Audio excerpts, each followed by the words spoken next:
Mi esposa me pidió que guardara silencio en una cena para no avergonzarla. Allí, un juez importante reveló que yo fui quien salvó su carrera. Entiendo que no debo callar la verdad solo para que los demás se sientan cómodos. Mi esposa me llamó a las 3:40 de la tarde, y lo primero que dijo fue: esta noche, puedes venir a cenar con la familia de la prometida de mi hermano, pero mantén la boca cerrada. Yo estaba en el garaje cuando llamó, afilando un cincel. Lo dejé. Dije, esa es una bonita invitación. No entendió la broma, o eligió no hacerlo. Dijo, lo digo en serio, Arlon. Esto es importante para Trevor. Su padre es un hombre muy importante, y necesito que te sientes allí y seas agradable y no. Hizo una pausa, y pude oírla eligiendo la versión más amable de lo desagradable. Nos avergüences como siempre lo haces. Como siempre lo haces. Tengo 72 años, y mi esposa de 7 años me dijo a las 3:40 de un sábado por la tarde que la avergüenzo como siempre lo hago, y me pidió que me sentara en una mesa toda la noche y no hablara. Y aquí está lo que necesitas saber de mí antes de que el resto de esto tenga sentido. No discutí. No le recordé nada. Solo dije, entendido, y lo decía en serio. Y colgué el teléfono y volví a afilar mi cincel. Y esa noche me puse la única chaqueta buena que tengo y fui a cenar y mantuve la boca cerrada exactamente como se me indicó. La prometida de su hermano se llama Vivien, y la familia de Vivien tiene dinero, dinero de verdad, del tipo que se adueña del lugar antes de que nadie hable. La cena fue en su casa, que tenía un vestíbulo más grande que mi primer apartamento. Había quizás 30 personas. Había una barra con un hombre detrás. Mi esposa me presentó exactamente 2 veces. Ambas veces como mi esposo Arlon, está jubilado. Y ambas veces lo dijo de una manera que cerraba el tema, y luego me guió hacia una silla cerca de la pared y me lanzó una mirada que decía, ese es tu sitio. Y me senté en él, y mantuve la boca cerrada. El padre de Vivien es juez. Ese es el hombre importante. Un juez en activo, distinguido, de pelo plateado, el tipo de hombre alrededor del cual una sala se organiza sin que se le diga. Se movió en esa fiesta como un hombre que se ha movido en 1000 de ellas. Una mano en un hombro por aquí, una risa baja por allá, y todos querían un momento con él, y yo me senté en mi silla junto a la pared, y lo observé como se observa el tiempo. Y entonces llegó el momento del brindis. Se levantó con una copa, este juez, y recorrió lentamente la sala mientras hablaba, de la manera en que lo hace un cierto tipo de hombre poderoso, deteniéndose frente a la gente, bendiciéndola una por una con su atención. Brindó por su hija. Brindó por el hermano de mi esposa. El ambiente era cálido y dorado y un poco ebrio y completamente suyo. Y luego rodeó el extremo de la larga mesa, todavía hablando, todavía sonriendo. Y se detuvo frente a mí. Y su sonrisa, lo vi suceder. Su sonrisa se apagó. No en ira, en otra cosa. En shock y luego en algo que parecía casi miedo y luego en algo que no esperaba en absoluto, que te contaré porque cambió mi vida. Toda la sala lo estaba mirando ahora porque se había detenido a mitad de frase y una sala se da cuenta cuando el hombre más importante en ella se detiene a mitad de frase y mira fijamente al anciano en la silla junto a la pared. Dijo en voz baja, hola. Y luego dijo, estoy muy sorprendido de verte aquí. Y mi esposa al otro lado de la sala se puso pálida porque pensó, me dijo después, pensó, que finalmente lo había hecho, la había avergonzado tan profundamente que un juez había detenido una fiesta para abordarlo. Y entonces el juez Nathaniel Cross miró a esas 30 personas, a mi esposa, a su hermano, a Vivien, al hombre detrás de la barra, y me miró de nuevo, e hizo la pregunta que hizo que toda la sala quedara en un silencio sepulcral. ¿Saben quién eres realmente? Ahora, voy a detenerme justo ahí con la sala en silencio y el juez esperando porque sé lo que crees que viene, y está cerca, pero no es lo que importa. Crees que esta es una historia sobre un anciano que fue subestimado y resultó ser secretamente importante, y que vas a tener el placer de ver a una esposa snob tragarse sus palabras, y obtendrás algo de eso. No voy a fingir que no sentí algo de pie en esa sala. No soy un santo. Pero si eso es todo lo que sacas de esto, te habrás perdido la parte que realmente me ha mantenido despierto las últimas 2 semanas. La parte que más necesito que escuches. Porque lo que mi esposa me dijo que hiciera esa tarde fue mantener la boca cerrada. Y pasé toda mi vida laboral. Todo aquello que este juez estaba a punto de contar en el comedor de un hombre rico a 30 extraños. Pasé todo ese tiempo aprendiendo a hacer exactamente lo contrario. Aprendiendo a abrir la boca en salas que deseaban fervientemente que la mantuviera cerrada. Aprendiendo que todo el trabajo, el único trabajo que importó alguna vez, era decir la verdad en voz alta cuando cada persona poderosa presente me estaba suplicando que permaneciera en silencio. Mi esposa se avergonzaba de la única cualidad que era lo mejor de mí. Simplemente no sabía que estaba ahí porque yo había dejado de mostrársela, porque había dejado que ella me hiciera pequeño para mantener la paz. Esa es la historia, no la revelación. Los años de silencio que acepté antes de eso. Así que, aquí está la única cosa que te pediré antes de contarte el resto. Si alguna vez te has hecho más pequeño para mantener a alguien cómodo. Si te has tragado lo más verdadero y mejor de ti mismo una y otra vez, cena tras cena, porque decirlo te costaría una pelea que estabas demasiado cansado para tener. Entonces suscríbete y quédate conmigo porque esta es una historia sobre lo que sucede cuando a un hombre que pasó su vida hablando finalmente le devuelven la voz por un extraño en el último lugar de la tierra donde lo esperaba. Hago esto para las personas que se han quedado en silencio. Quédate y te mostraré lo que tu voz todavía vale. Muy bien, déjame decirte quién soy, ya que el juez preguntó. Mi nombre es Arlon Reeves. Tengo 72 años. Durante 33 años, fui juez. Comencé como juez de primera instancia en 1985, y escuché todo tipo de caso que una persona puede escuchar. Divorcios y asesinatos y hombres demandándose unos a otros por linderos. Y en 2005, fui nombrado para el tribunal más alto de este estado. Y durante los últimos 9 años, antes de jubilarme en 2018, fui su presidente. Déjame decirte lo que eso significa y lo que no, porque la mayoría de la gente lo entiende exactamente al revés. No significa que sea rico. Los jueces no lo son. Ganaba un sustento decente y lo ahorré cuidadosamente y tengo suficiente. Y conduzco un coche de 11 años y afilo mis propios cinceles porque me gusta. Y nada de eso es falsa modestia. Es solo la verdad de la vida. Y no significa que entre en las salas anunciándome. Esa es la parte que mi esposa nunca pudo entender. Pasé 33 años siendo la persona más poderosa en cada sala en la que entré. Un juez es así, es el diseño, toda la sala se pone de pie cuando entras. Y lo que eso le hace a una persona, si está prestando atención, es que hace que nunca quiera aprovecharse de ello fuera de esa sala. Porque vi cada día en lo que se convierten las personas cuando piensan que su título las hace mejores que la persona que tienen enfrente. Lo vi arruinar a hombres, y me prometí a mí mismo que nunca sería uno de ellos.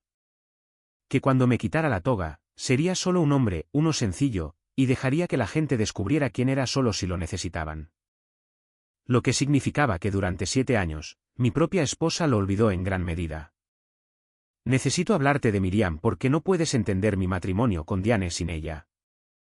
Miriam fue mi primera esposa. Estuvimos casados durante 38 años.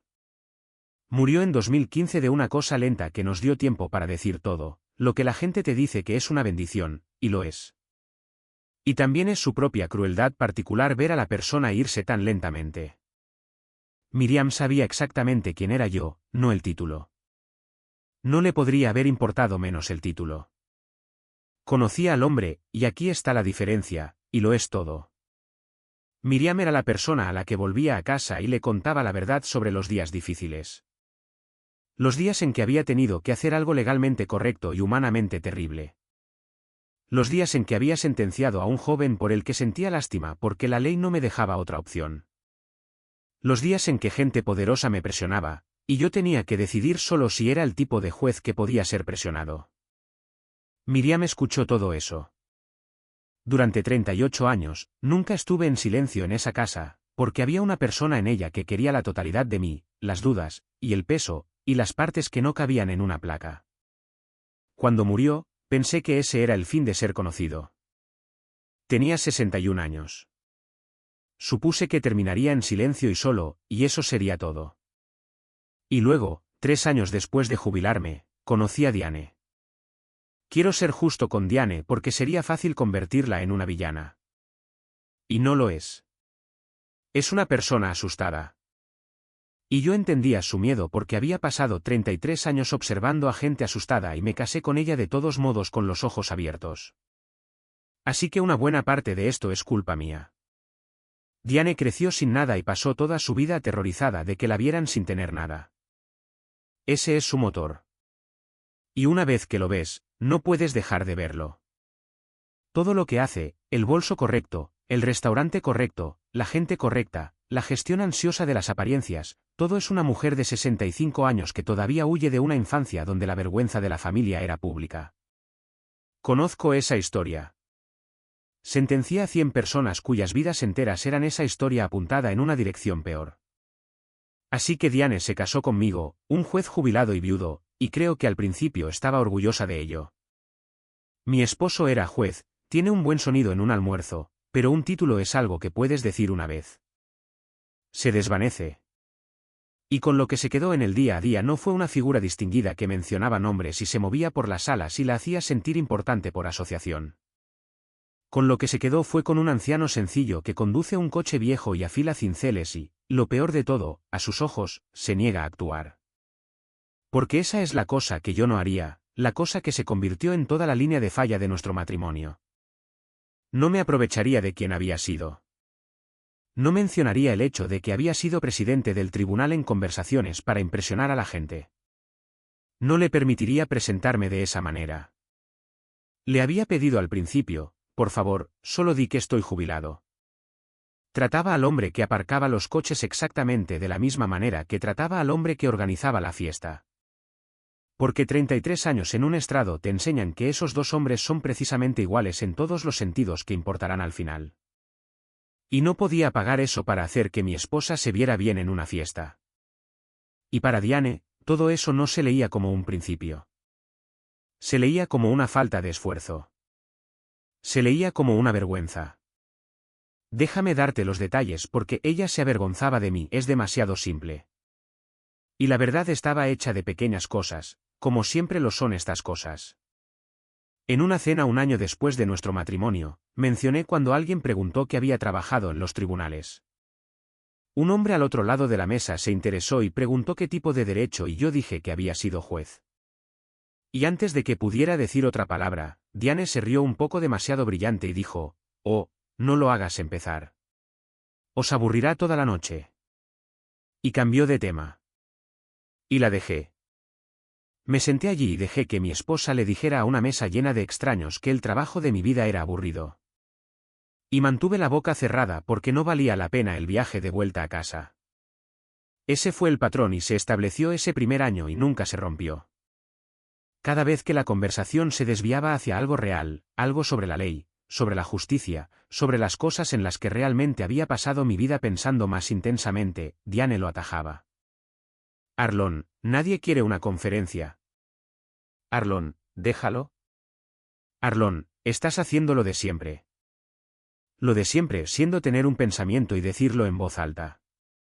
Y aquí está la parte de la que me avergüenzo, y la cuento porque la vergüenza es el punto.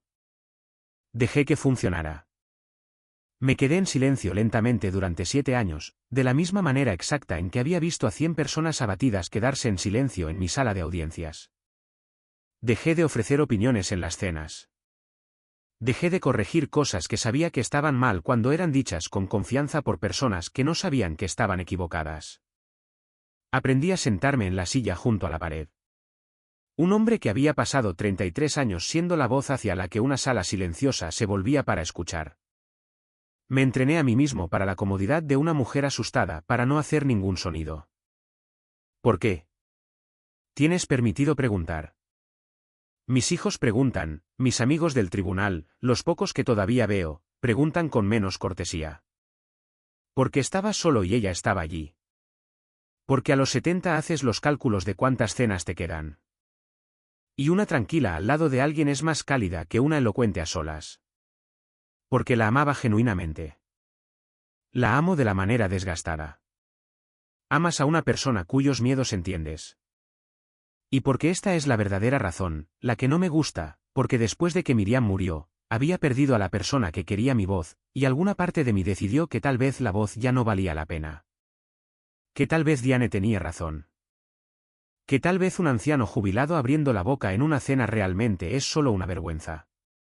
Y lo digno, lo humilde, es sentarse y estar callado y dejar que la noche pase. Hubo una noche, quizás a los 3 años, que ahora recuerdo como el punto más bajo, aunque no lo sabía entonces. Estábamos en una cena, y un hombre disertaba con confianza y de manera completamente errónea sobre un famoso caso judicial, equivocándose en los hechos, en el fallo, en todo el significado. Y era un caso del que yo sabía más que casi cualquier persona viva, porque había escrito sobre él, porque estaba en mi campo, porque era el tipo de cosa a la que había dedicado mi vida. Y abrí la boca para corregirlo suavemente, solo suavemente. Y debajo de la mesa, mi esposa puso su mano en mi rodilla y apretó fuerte, la señal, y me lanzó la mirada. Y cerré la boca. Y dejé que una mesa llena de gente se fuera creyendo algo falso sobre lo que mejor conocía en el mundo, porque mi esposa preferiría que estuvieran equivocados a que su esposo fuera el hombre que sabía. He pensado mucho en esa noche. No porque fuera lo peor que hizo, fue algo pequeño, todas eran pequeñas, sino porque esa fue la noche en que sentí que algo se apagaba en mí silenciosamente, como una llama piloto. Esa fue la noche en que alguna parte de mí concluyó que mi saber cosas, mi tener una voz, era una desventaja en mi propio matrimonio, algo que debía ser gestionado y suprimido. Y comencé desde esa noche a ofrecer cada vez menos hasta que no ofrecí nada, hasta que fui el anciano silencioso en la silla, que es exactamente hacia lo que ella me entrenó, y exactamente por lo que luego me resintió. Había confundido ser humilde con ser borrado. No son lo mismo, y se necesitó a un extraño para mostrarme la diferencia, y voy a pasar los años que me queden asegurándome de no confundirlos nunca más. Pero eso aún no lo sabía. El 27 de junio, solo sabía que mi esposa me había dicho que mantuviera la boca cerrada, y que tenía toda la intención de obedecer. Así que, déjame llevarte a la cena. En el camino hacia allí, Diane me instruyó como si fuera un niño yendo a una entrevista de trabajo. No saques el tema de la política. No saques el tema de la religión. No corrijas a nadie. Si alguien pregunta qué hacías, solo di que trabajabas para el condado y déjalo ahí. Arlón, esta no es nuestra gente. Están un peldaño por encima y Trevor tiene una oportunidad real aquí. Y no permitiré que lo arruines metiéndote en uno de tus temas. Me miró en un semáforo en rojo. ¿Puedes hacer eso por mí por una noche? Y yo dije, puedo hacer eso. Y lo decía en serio. ¿Entiendes? No estaba sentado allí tramando una revelación. No tenía idea de quién era el padre de Vivien. Diane había dicho que era un juez, pero hay muchos jueces, y yo llevaba 8 años jubilado, y supuse que era algún tipo local con el que nunca me había cruzado. Estaba totalmente preparado para pasar toda la noche como un mueble. Había hecho las paces con ser un mueble hacía años. La casa era exactamente lo que estás imaginando. Dinero nuevo imitando al dinero viejo. Todo un poco demasiado pulido, un poco demasiado combinado. Una lámpara de araña que cuesta más de lo que gana una enfermera en un año. La gente de Vivien estaba en la construcción y el desarrollo, y tenían la confianza particular de las personas que nunca en sus vidas han sido la persona menos importante en una sala, y no pueden imaginar cómo se sentiría eso. Fueron perfectamente educados conmigo de la manera que es peor que grosera. Un joven tomó mi abrigo y valoró mi chaqueta con la mirada en el mismo movimiento. La madre de Vivien me estrechó la mano y ya estaba mirando por encima de mi hombro buscando a alguien mejor antes de que nuestras manos hubieran terminado de encontrarse. Cuando Diane me presentó, mi esposo Arlón, está jubilado, vi cómo la información aterrizaba y era archivada bajo nadie, y el rostro de la persona hacía el pequeño y educado reinicio hacia el siguiente ser humano más útil. Conozco esa mirada, Dios, conozco esa mirada. Pasé 33 años viendo a gente poderosa dársela a los pobres, a los acusados, a los sin importancia. Había pasado 33 años asegurándome de que en mi sala de audiencias, al menos, esa mirada no te comprara nada, que el hombre del traje barato recibiera exactamente la misma seriedad y paciencia de mi parte que el hombre que era dueño del edificio. Y aquí estaba yo, recibiéndola en un vestíbulo, a los 72 años, siendo archivado bajo nadie. ¿Y sabes lo que hice? Los dejé. Me serví un vaso de agua del hombre detrás de la barra. Le agradecí por su nombre, André, porque había oído a alguien más usarlo, y me miró un poco sorprendido, de la manera en que el personal de servicio mira cuando un invitado los ve. Y fui, y encontré mi silla junto a la pared, y me senté en ella, y mantuve la boca cerrada, y observé al padre de Vivian presidir. Quiero describírtelo como lo vi esa noche antes de saber, porque el no saber es importante. Tenía más o menos mi edad, quizás unos años más joven. Pelo plateado, bellamente cortado, un buen traje oscuro. Y tenía eso, ya sabes, eso, la facilidad de un hombre que ha sido la persona más importante en la sala tantas veces que ya no tiene que intentarlo. Simplemente lo es, y la sala está de acuerdo. Se movía entre esas 30 personas como una corriente, y se giraban hacia él como si estuvieran arraigadas, y él fuera la luz. Y seré honesto, sentí la vieja y cansada desaprobación que había combatido toda mi carrera porque he conocido a ese hombre 1000 veces, el que ha aprendido a llevar su importancia como una colonia. Y he visto lo que ese tipo de certeza le hace al juicio de una persona. Y me senté allí y pensé, sin caridad, ahí hay un hombre que nunca ha dudado de sí mismo ni un solo día de su vida. Estaba equivocado sobre él. Eso es lo primero que debes saber. Le estaba haciendo a él exactamente lo que la sala me estaba haciendo a mí. Estaba leyendo la superficie y archivándolo. Había olvidado mi propia primera regla, la que había hecho que salas llenas de abogados me recitaran.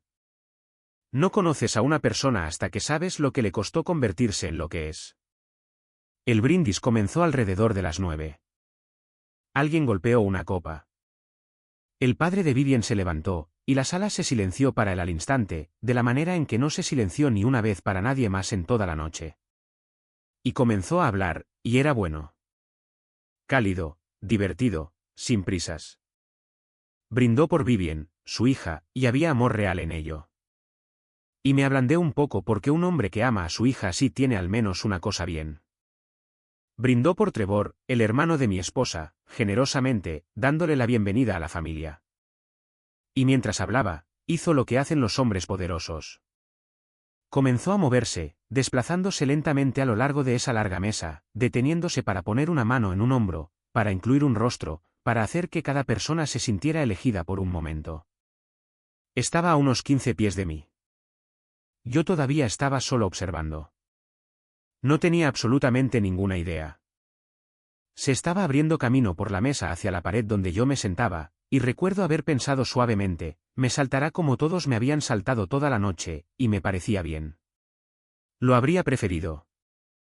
Llegó al final de esa larga mesa y la rodeó.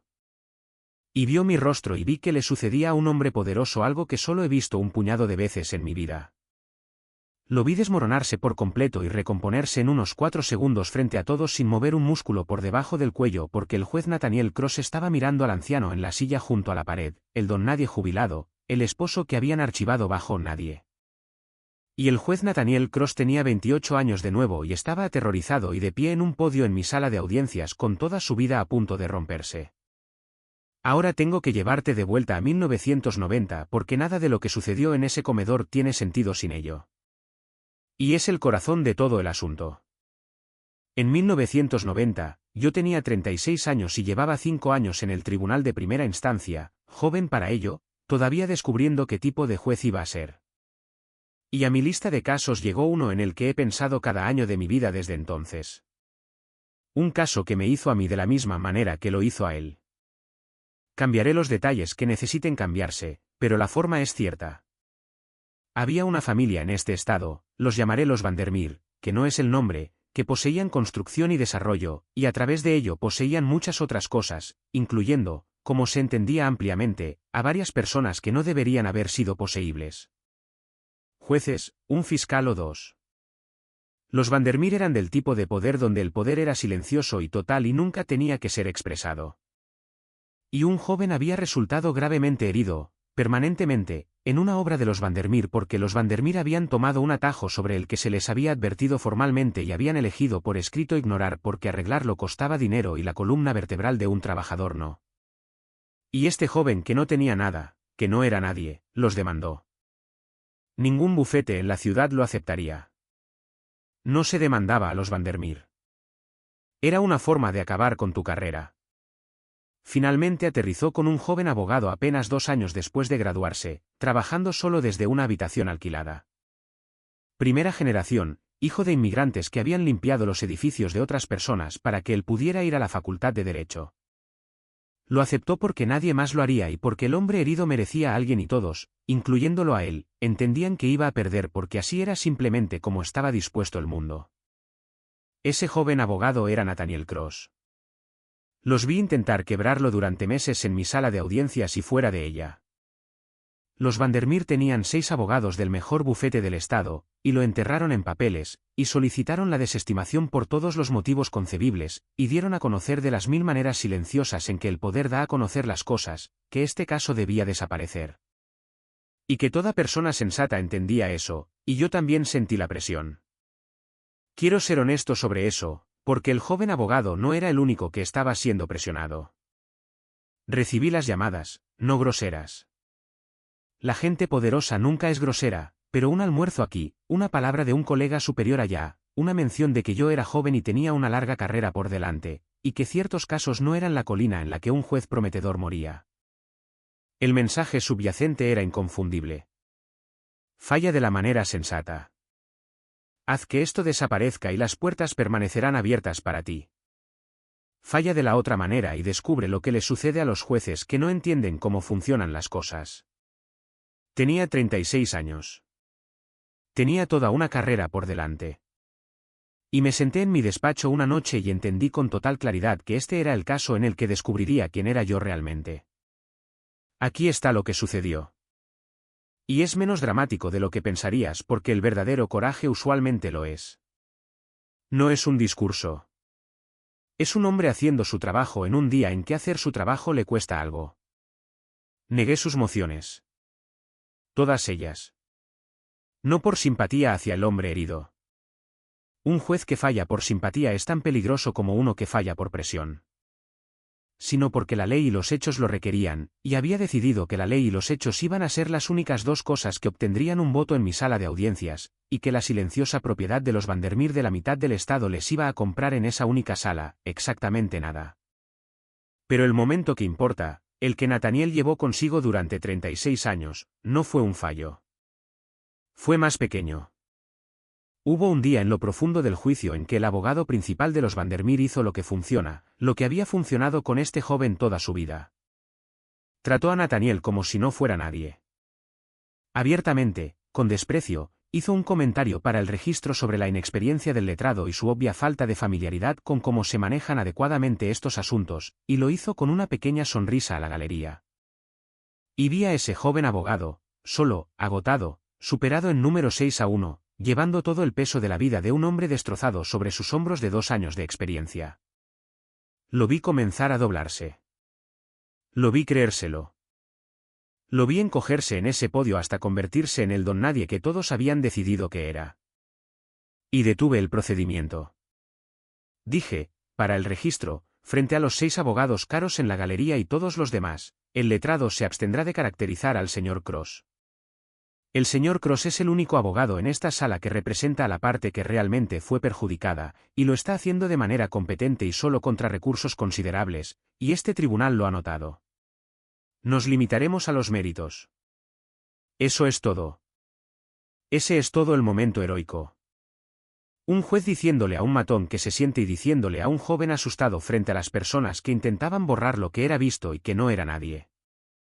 Descubrí años después que Nathaniel volvió a su habitación alquilada esa noche y escribió lo que yo había dicho, palabra por palabra, y lo guardó. Me dijo que lo leía antes de cada cosa difícil que hizo después. Ganó el caso. El hombre herido fue cuidado de por vida.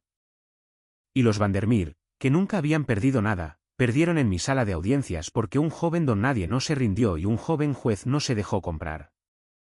Y me costó. Seré honesto sobre eso también. Fui pasado por alto para un ascenso 2 veces en los años siguientes, y supe exactamente por qué, e hice las paces con ello. Y pasaron 15 años antes de que llegara a la Corte Suprema, más de lo que debería haber tomado. Y cada uno de esos años valió la pena, porque había descubierto quién era yo, y la respuesta era un hombre que no mantendría la boca cerrada cuando importaba. Ese es quien estaba sentado en la silla junto a la pared. El juez simplemente no había mirado lo suficientemente de cerca todavía. Tampoco, durante 7 años, mi esposa. Hay una pieza más, y es la pieza que hace que la palabra realmente en su pregunta aterrice como lo hizo.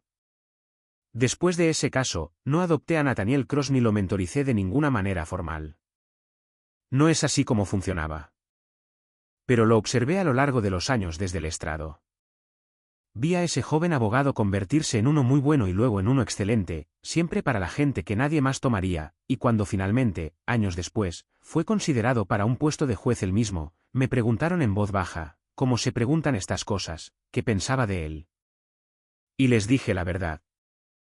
Les dije que era el mejor abogado de su generación que había visto, que tenía más integridad que cualquier trío de hombres que pudiera nombrar, y que si este estado tenía algún sentido, lo pondrían en el estrado y lo mantendrían allí. Lo escribí y firmé con mi nombre y para entonces mi nombre significaba algo y ayudó. No fue lo único. Se lo había ganado 10 veces por su cuenta. Pero cuando un hombre está decidiendo si creer en sí mismo lo suficiente como para alcanzar algo, a veces lo que lo inclina es saber que alguien a quien respeta ya lo cree. Tuve la oportunidad de ser eso para él 2 veces en una vida. No habíamos hablado en probablemente 15 años. Nuestros caminos corrían paralelos pero rara vez se cruzaban. Diferentes tribunales, diferentes mundos, y luego me jubilé. Y luego Miriam murió, y me caí de ese mundo por completo. Y supongo que para todos los que todavía estaban en él, simplemente desaparecí como lo hacen los jubilados. Un viejo presidente de tribunal que se quedó en silencio, se volvió sencillo, se casó con una mujer agradable y ansiosa, y desapareció en un garaje con sus cinceles. Así que cuando Nathaniel Cross rodeó el final de esa mesa y me encontró sentado en la silla junto a la pared, archivado bajo nadie, vestido con mi única chaqueta buena, habiendo sido presentado toda la noche como mi esposo, está jubilado, no solo se sorprendió de ver a un viejo colega. Se sorprendió, entendí después, de ver al hombre que lo había defendido cuando no era nadie, siendo tratado como nadie en la casa de su propia familia, y sin decir nada y permitiéndolo. Y eso, creo, es lo que realmente detuvo el brindis. No la reunión, la incorrección de la situación. Nathaniel Cross había pasado 36 años leyendo una frase de un trozo de papel que le decía que no era nadie, y levantó la vista de la cena de compromiso de su propia hija y vio al hombre que escribió esa frase siendo convertido en nadie a 10 pies de distancia. Y algo en él simplemente no permitiría que la velada continuara como si eso fuera aceptable. Así que se detuvo y su sonrisa se apagó y dijo, «Hola. Estoy muy sorprendido de verte aquí».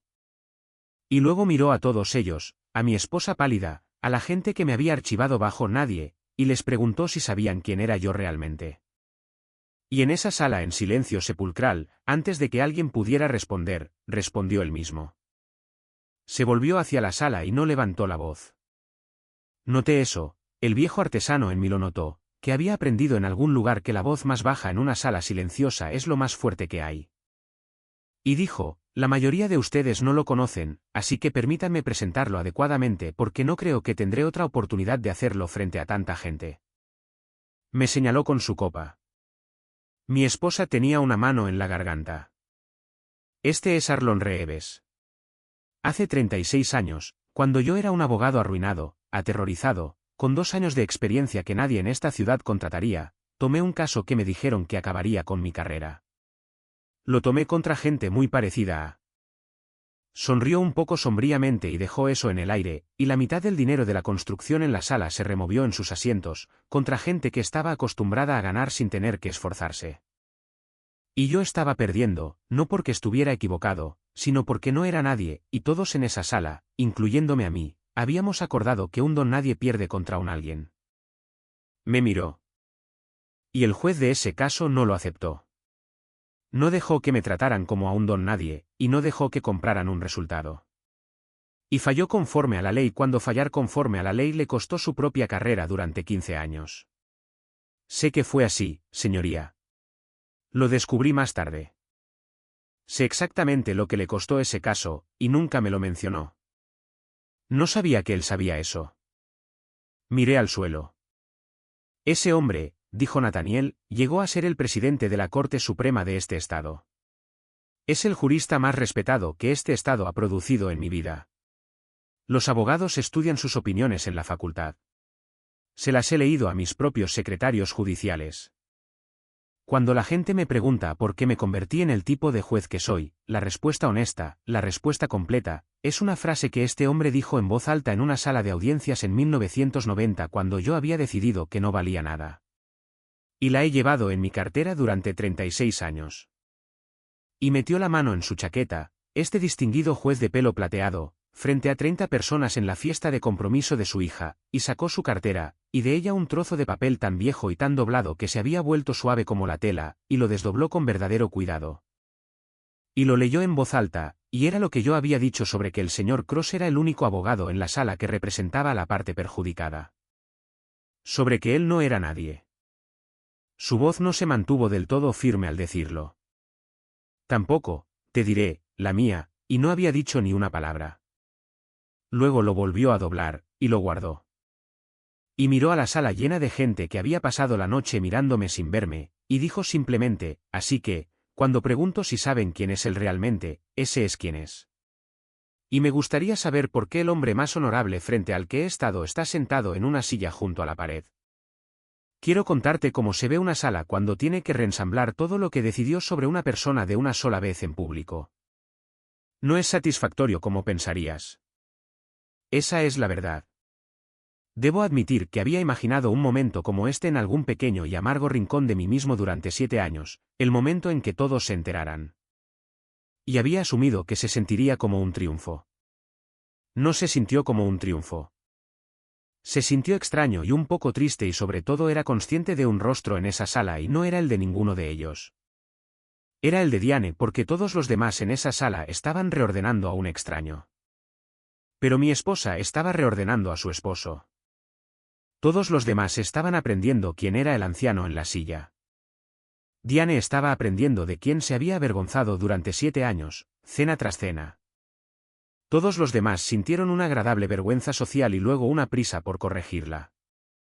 Diane tuvo que quedarse allí y comprender que el hombre al que le había dicho esa misma tarde a las 3:40 que mantuviera la boca cerrada para no avergonzarla era un hombre cuya negativa a mantener la boca cerrada hace 36 años estaba siendo leída en voz alta de una cartera por el hombre más importante que ella había intentado impresionar como lo más admirable que alguien en la sala había presenciado.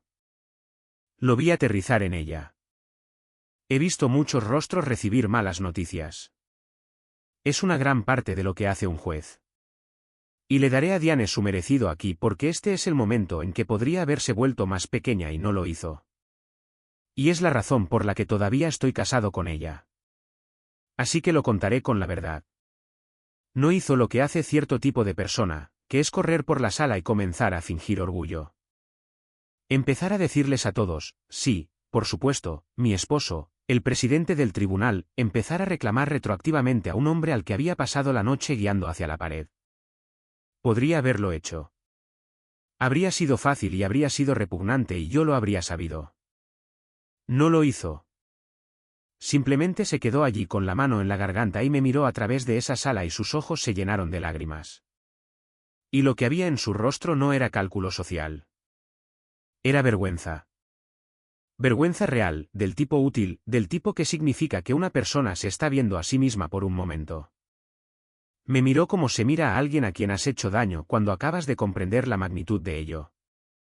Y luego el padre de Vivien, Nathaniel, cruzaba la sala hacia mí, y 30 personas estaban de pie, realmente de pie, como se pone de pie una sala de audiencias, aunque ninguno de ellos podría haber dicho por qué se habían levantado. Y tomó mi mano entre las suyas, y dijo en voz baja, solo para mí, señoría, Dios mío, qué bueno verlo.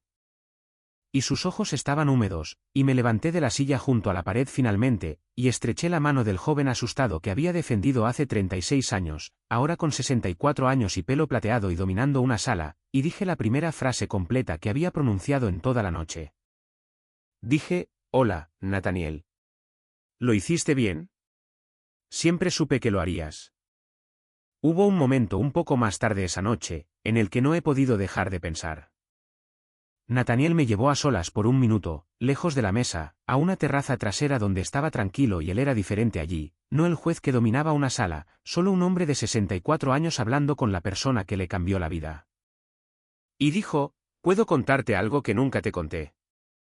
Y me dijo que la noche de ese fallo en 1990, ya había escrito su carta de renuncia a la abogacía. Estaba en el bolsillo de su abrigo en la sala del tribunal. Había decidido que no era lo suficientemente fuerte para ello, que el mundo estaba simplemente construido para los Vandermeer y en contra de gente como él y su padre, y que iba a renunciar y hacer otra cosa, algo más seguro. Algo que no le pidiera estar solo en un podio y perder ante el poder una y otra vez por el resto de su vida. Y entonces yo dije lo de él desde el estrado, que no era nadie, que el tribunal lo había notado.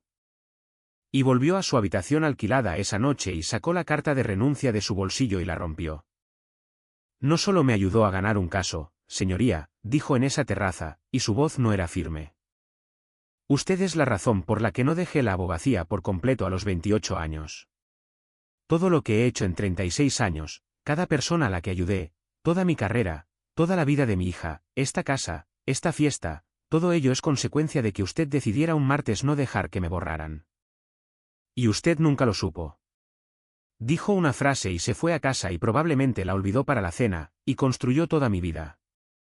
No lo sabía. Necesito que entiendas. Sinceramente no lo sabía.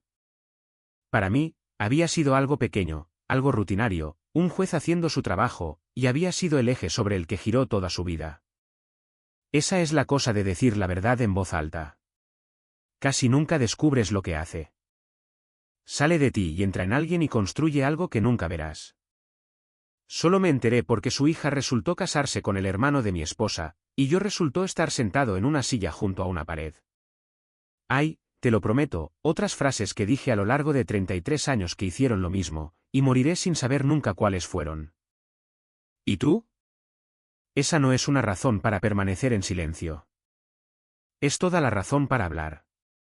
El resto de esa cena fue una extraña y total inversión, y te lo contaré brevemente, porque me enseñó algo sobre la gente que ya sabía, pero que me había permitido olvidar. De repente, yo era alguien. El padre de Vivien me sentó a su derecha durante el resto de la comida y desplazó a alguien importante para hacerlo, y toda la corriente de la sala que había fluido a su alrededor toda la noche ahora fluía alrededor de nosotros dos. Las personas que me habían archivado bajo nadie eran ahora urgentemente y cálidamente mis nuevos mejores amigos. La madre de Vivien, que había mirado por encima de mi hombro mientras me estrechaba la mano, ahora no podía hacer lo suficiente por mí, me rellenó el agua ella misma, se rió de cosas que no había pretendido como bromas. El joven que había valorado mi chaqueta me trajo un café sin que se lo pidiera. Trevor, el hermano de mi esposa, no dejaba de mirarme con una expresión de asombro y deleite, articulando con los labios, nunca dijiste nada. Y quiero ser claro sobre cómo se sintió eso porque es la lección, y no es la más halagadora. Se sintió hueco. Porque ninguna de esas personas había cambiado. Me estaban tratando de manera completamente diferente. Pero ninguna de ellas se había convertido en una mejor persona en los últimos 10 minutos. Simplemente habían recibido nueva información sobre mi rango y se habían ajustado. La misma facultad que les había permitido mirarme sin verme en la puerta ahora, sin cambios, apuntaba en la dirección opuesta. Estaba siendo valorado precisamente por la razón equivocada, por el título, el rango, aquello en lo que había pasado toda mi vida negándome a comerciar, por personas que 10 minutos antes me valoraban en nada por la falta de ello. Las únicas dos personas en esa sala cuyo respeto significaba algo para mí, eran las únicas dos que no habían cambiado en absoluto. Nathaniel, que me había honrado antes de tener ninguna razón social para hacerlo, cuando todavía era solo el anciano junto a la pared, que me honró, de hecho, precisamente porque estaba siendo tratado como nadie, no a pesar de ello. Y Diane, cuyo rostro, solo en toda esa sala brillante, no mostraba recálculo, sino dolor. Todos los demás simplemente revalorizaron el activo. Había pasado 33 años viendo a la gente hacer exactamente eso. Y aquí estaba una vez más en un hermoso comedor, representado para mi beneficio, y era tan feo de cerca como siempre lo había parecido desde el estrado. Fui cortés. Quiero decir que no pasé la noche siendo frío con la gente para castigarlos por lo de la puerta. No es en quien 33 años me convirtieron. Hablé con ellos, y dejé que Nathaniel contara sus historias, y respondí a la repentina avalancha de preguntas sobre casos, y el tribunal con toda la paciencia que tenía, y fue, a su manera, una velada encantadora, la más encantadora que había tenido en años, porque después de 7 años de silencio, se me permitió ser la totalidad de mí mismo en una mesa de cena en voz alta, y nadie me silenció. Pero lo que me guardé, con lo que conduje a casa, no fue la diferencia. Fue el rostro de Diane porque era lo único real en la sala y era lo que iba a tener que hablar con mi esposa y aún no sabía qué iba a decir. Condujimos a casa en silencio durante mucho tiempo. No del tipo cómodo. Ella estaba esperando que yo dijera algo. Y creo que estaba preparada para que fuera cruel porque sabía, no es una mujer estúpida, Diane. Es una mujer asustada.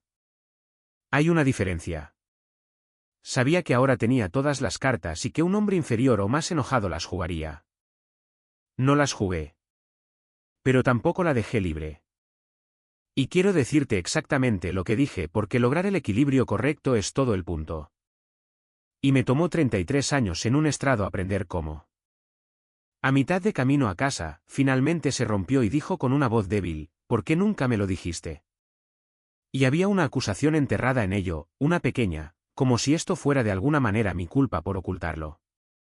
Y detuve el coche en el arcén, y lo puse en punto muerto, y me volví para enfrentar a mi esposa, y por primera vez en 7 años, usé la voz, no fuerte, nunca necesité ser fuerte, la voz que usaba cuando una sala de audiencias necesitaba entender que lo siguiente que se dijera importaba. Dije, Diane, sí te lo dije. Te lo dije el primer año en la cena de los Henderson cuando mencioné que había pasado mi vida en el estrado y le dijiste a la mesa que era aburrido y cambiaste de tema. Te lo dije cada vez que me silenciamaste. Te he estado diciendo quién soy durante 7 años. No querías saberlo. Era más cómodo para ti tener un esposo del que pudieras avergonzarte un poco que un esposo junto al que tuvieras que sentirte pequeña. Así que decidiste que yo era el anciano vergonzoso en la silla porque era más fácil que descubrir que podría ser algo a lo que tendrías que estar a la altura. Comenzó a llorar. Y no me detuve, pero me ablandé porque el punto nunca fue ganar. Dije, no te digo esto para herirte.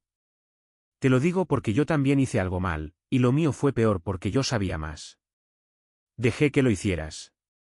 Me he sentado en silencio en 100 sillas junto a 100 paredes porque mantener la paz contigo se sentía más fácil que ser completamente yo mismo.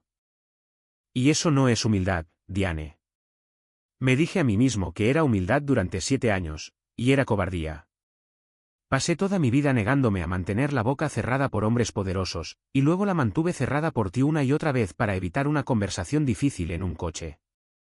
Así que hicimos esto juntos. Tú me hiciste pequeño, y yo lo acepté, y ya no estoy dispuesto a aceptarlo. Me preguntó entre lágrimas si la iba a dejar y le dije que no y lo decía en serio. Dije, tengo 72 años y amé a mi primera esposa durante 38 años y no tengo fuerzas para empezar de nuevo y no quiero. Y debajo de todo esto sí te amo. Pero algo tiene que cambiar y no voy a ser yo haciéndome más silencioso. De ahora en adelante, cuando vayamos a algún lugar, voy a ser la totalidad de quien soy. Voy a tener opiniones y a decirlas. Voy a hablar con la persona que aparca los coches como si fuera mi igual porque lo es. Y tú vas a tener que decidir si puedes estar casada con un hombre del que estás orgullosa, lo que resulta ser más difícil para ti que estar casada con uno del que te avergüenzas. Y lamento de verdad que sea más difícil y no voy a protegerte de ello nunca más. Eso fue hace 2 semanas. Te diré cómo están las cosas porque no te mentiré y lo envolveré en un lazo.